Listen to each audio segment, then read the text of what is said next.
হযরত আলী পায়ে একদিন একটা তীর লেগেছিল।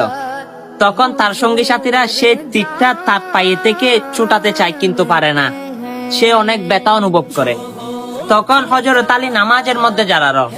যখন নামাজের মধ্যে দাঁড়ালো তখন তার সঙ্গী সাথীরা তার পা থেকে তীরটা টেনে বের করেছিল, কিন্তু হযরত আলী একটু টেরও পেল না। দেখেন হযরত আলীর নামাজের মধ্যে মনোযোগ কেমন ছিল, আর আপনি এখন নামাজের মধ্যে কি রকম মনোযোগ দিচ্ছেন। অবশ্যই নামাজ এমন ভাবে পড়তে হবে, যদি একজন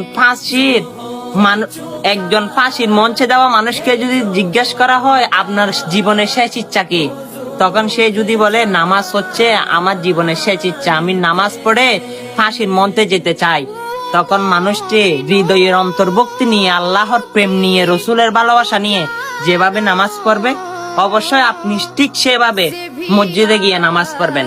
দেখবেন আল্লাহ এবং আল্লাহ রাসূলকে পেয়ে যাবেন, জান্নাত আপনার জন্য ওয়াজিব হয়ে যাবে। এত সুন্দর বার্তাটা যদি সুন্দর লেগে থাকে শেয়ার করে দিতে ভুলবেন না। আমিন।